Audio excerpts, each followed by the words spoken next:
All right, so we're taking a deep dive into Ielts today. You seem to be getting ready for something big. Hmm. And you've got this article, What is Ielts? As a starting point, I had a quick look, and wow, over 4 million people take this test every year. Yeah, It's a pretty big deal, and it is. I bet you're wondering how it can help you reach your goals. It is a big deal. It really is. It's like the key to unlocking a ton of doors, you know? Yeah.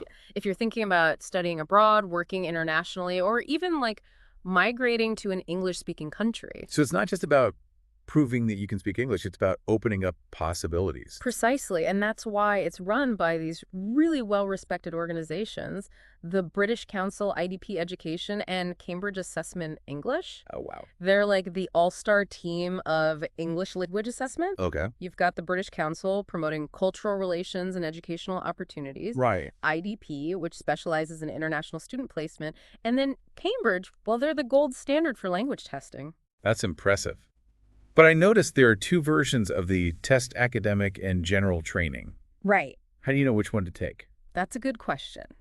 That's where things get strategic. Okay. The academic IELTS is geared towards university-level studies or professions that demand a high level of English proficiency. Right. Think, complex research papers, lectures, in-depth discussions. So if you're dreaming of like studying at a top university or working in a field where really precise communication is vital, you'd go for the academic IELTS. Exactly. Yeah. But if your goals are more about navigating everyday life in an English-speaking environment, Okay. like working in a trade, migrating, or taking a vocational course, then the general training IELTS is the one for you. So it's like choosing the right tool for the job. Yes. But instead of like a hammer or a screwdriver, Hmm. you're picking the IELTS that aligns with your ambitions. I like that analogy. Yeah. And speaking of tools, let's unpack the IELTS toolkit itself. The test has 4 sections: listening, reading, writing, and speaking. It's designed to get a complete picture of your English skills. So it's not just about grammar and vocabulary. It's about how you use those skills in real-life situations. That's the key. The listening section assesses your ability to understand spoken English in various contexts. Okay. You might hear conversations, lectures, or even radio broadcasts. Oh, wow. It's about picking up on the nuances of how English is spoken around the world. That sounds challenging. Yeah. How do they make sure it's fair for people with different accents and backgrounds? That's where the global nature of IELTS comes in. Okay. They use a range of accents in the listening test, not just British English. Right. You might hear North American, Australian, or even other accents which reflects the diversity of English speakers worldwide. Okay, that makes sense. So what about the reading section? What kind of reading materials are we talking about here? It's a mix, really. You might get newspaper articles, Mhm. academic journals, even things like brochures or advertisements. Yeah. It's about testing your ability to understand different types of written English that you'd encounter in everyday life. So you're not just reading for pleasure. You're reading for information, for understanding different perspectives, for like navigating the world around you. Exactly. And that brings us to writing. Okay. Here you'll have to demonstrate your ability to express yourself clearly and effectively in written English. So are we talking essays, reports, love letters? Well, maybe not love letters, but you will have to write 2 different types of pieces. Okay. One task involves describing visual information like a graph or chart, Right. which tests your analytical and descriptive skills. The other task is an essay where you express your opinion or argue a point of view. Ah. So it's about showing you can not only write grammatically correct sentences, but also organize your thoughts logically and communicate your ideas persuasively. Exactly. And finally, we have the speaking section, which often makes people a little nervous. I can imagine having to speak in a foreign language during a test. That's pressure. It can be, but it's actually more like a conversation than an interrogation. Okay. The examiner will ask you questions about yourself, your interests, your opinions, things like that. Right. It's about assessing how fluently and naturally you can communicate in spoken English. So it's less about giving a perfect rehearsed speech and more about having a genuine conversation. That's right.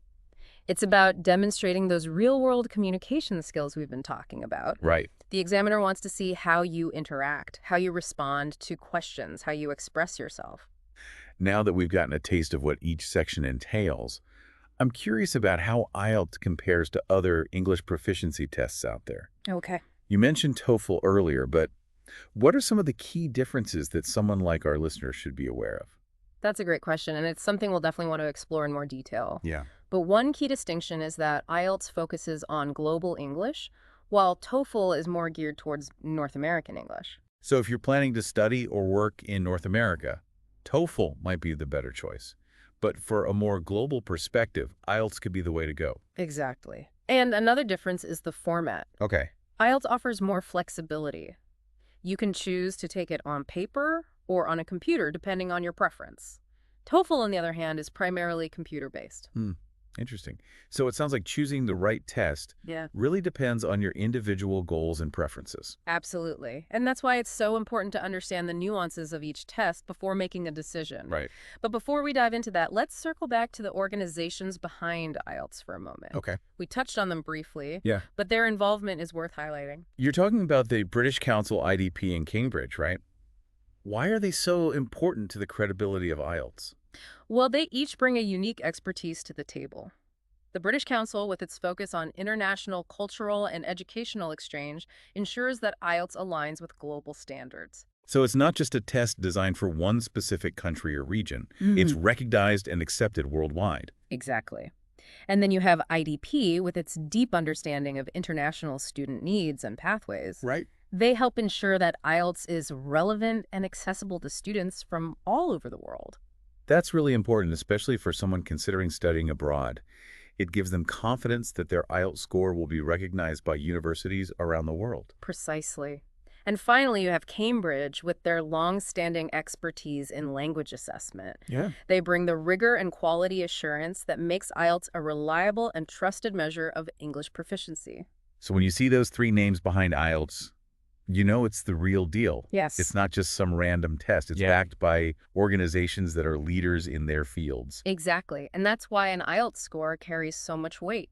Yeah. It's a globally recognized credential that can open up a world of opportunities. Okay, so we've covered a lot of ground here. We've talked about what IELTS is, why it matters, All right. the different types of tests, the format, the organizations behind it, Yeah, and even how it compares to other tests like TOEFL. right. But I know there's still so much more to explore. There is. In the next part of our deep dive, we'll delve deeper into each section of the test, explore some effective preparation strategies, and maybe even share some insider tips to help you ace it. Sounds good. Yeah. Until then, keep those English skills sharp. That's good.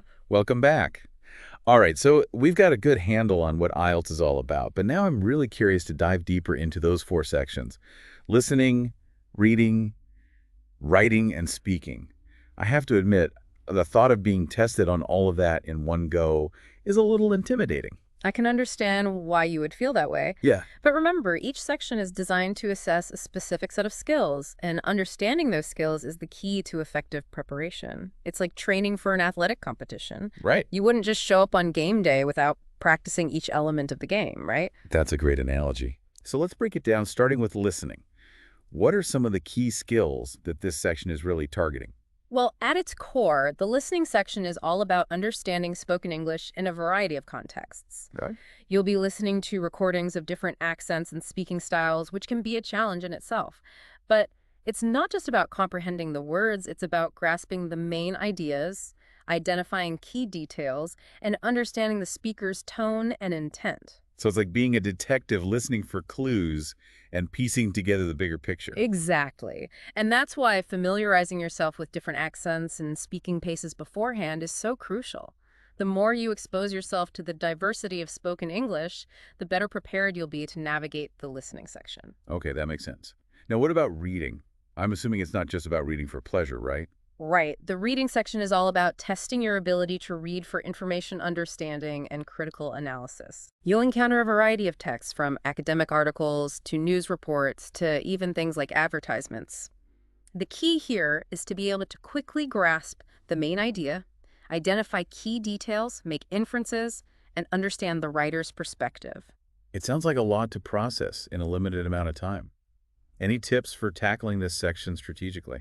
One strategy that can be really helpful is called skimming and scanning. Okay. It's about quickly reading through the text to get a sense of the overall topic and structure, and then going back to focus on specific details needed to answer the questions.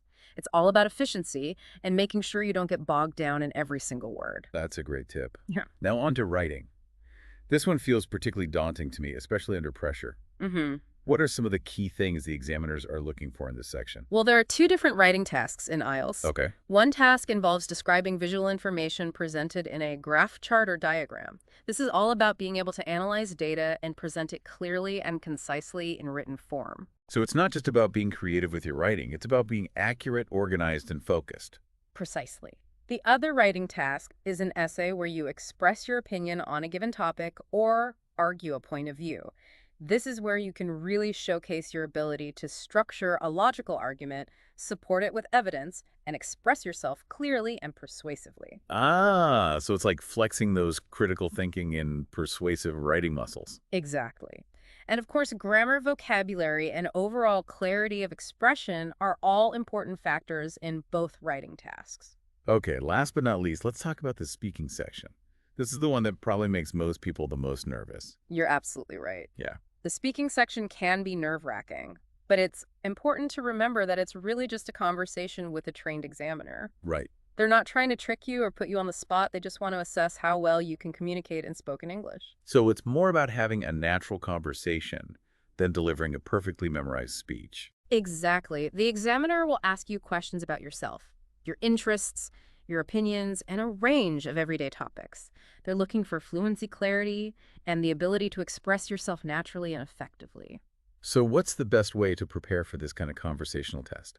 Is it all about practicing those common interview questions you find online?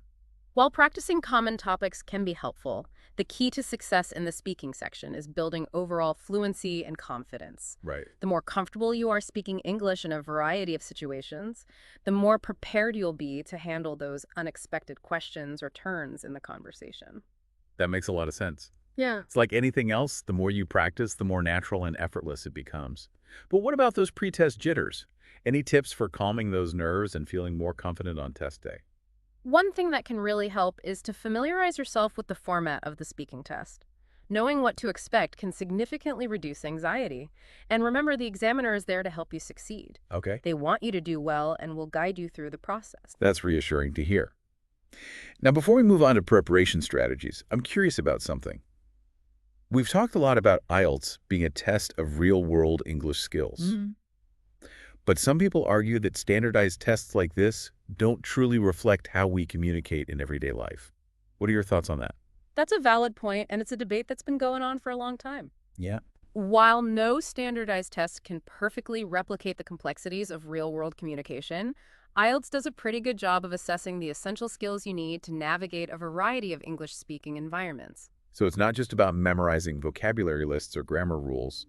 It's about demonstrating how you can use those tools effectively in real-life situations. Precisely. And that's why the test focuses on tasks like understanding spoken English in different accents, reading and analyzing a range of texts, and expressing yourself clearly and persuasively in both written and spoken English. That makes sense. Yeah. So while IELTS might not be a perfect mirror of real-world communication, it's a valuable tool for assessing those core skills that are essential for success in English-speaking environments. Yeah, exactly. And I think that's what makes IELTS so popular and respected worldwide. Yeah. It's not just a test of your knowledge, it's a test of your ability to use English effectively in the real world. Okay, so we've got a good grasp of the 4 sections and the skills they're designed to assess. Now let's get practical. What are some effective strategies that our listener can use to prepare for IELTS? Great question, and that's what we'll dive into next. Okay. There are so many resources and approaches to IELTS preparation, and we'll explore the best ones to help our listener feel confident and ready to take on the test. Sounds great. I'm ready to get strategic. All right, strategy time. We know what IELTS is all about. We've unpacked those 4 sections. We have. And now the big question is, how do you actually prepare for this thing? Where do you even begin? Yeah, it can feel overwhelming, right? Especially with all the resources out there, like books, online courses, apps. It's like a jungle of IELTS prep. Yeah. But here's the compass. Start with yourself. Okay. Before diving into any materials, honestly assess your current English level. Where are you strong? Right. What needs work? Which skills need a boost to hit your target score? So it's like creating a personalized training plan, not just grabbing the first workout routine you see. Exactly. Once you know your starting point, you can tailor your preparation to focus on the areas that need the most attention. Right. For example, if your vocabulary feels a bit rusty, start reading widely. News articles, fiction, even those dense academic journals, if that's relevant to your goals. Okay. And don't just passively read. Highlight unfamiliar words, look them up. Try using them in your own writing and speaking. It's like building those vocabulary muscles. Now, what about grammar? Some people find those rules tricky. Any strategies for making grammar stick? Yeah, practice is key, but not just mindless drills. Think of it as integrating grammar into your daily life. Write regularly, emails, journal entries, even blog posts if you're feeling ambitious. Yeah. The more you use grammar in context, the more natural it becomes. Okay, so we've got vocabulary and grammar covered, Yeah. but what about speaking practice? That's the part that makes me nervous just thinking about it. I get it. Speaking in a foreign language, especially in a test environment, can be nerve-wracking. Yeah. But remember, it's a conversation, not an interrogation. Right. Find a language partner, join a conversation group, even just record yourself answering practice questions. The goal is to get comfortable speaking to build that fluency and confidence. It's about getting those words flowing. Now let's talk test-taking strategies. Yeah. Any insider tips for maximizing your performance on test day? Time management is your best friend. Okay. Familiarize yourself with the format of each section, how much time you have practice pacing yourself. Right. It's a mental marathon. You need to conserve your energy and make sure you have enough stamina for each section. Don't burn out in the first mile. And I guess that means avoiding the temptation to get stuck on one tricky question, right? Exactly. If you hit a roadblock, move on and come back to it later if you have time. And always read the instructions carefully. Yeah. Sometimes in the heat of the moment, we miss those crucial details. That's such a good point. Okay, before we wrap up, any final words of wisdom for our listener as they embark on this IELTS journey? Remember, preparing for IELTS is a marathon, not a sprint. Be patient with yourself, celebrate those small wins, don't be afraid to seek help if you need it, and most importantly, believe in yourself. You've got this. That's fantastic advice. And you know what? I think it applies to so much more than just IELTS. It's about tackling any challenge with a positive attitude, putting in the effort, and never giving up on your goals. Well, folks, that concludes our deep dive into the world of IELTS. We've gone from understanding what it is to dissecting each section and even strategizing for success. We have. I hope you feel empowered and ready to take on this challenge. Remember, mastering English opens doors to a world of possibilities. Whether it's academic ambitions, career goals, or simply connecting with people from different cultures, those strong communication skills are invaluable. So keep practicing, keep learning, and keep those communication channels open. And as always, thanks for joining us on the Deep Dive with Beth.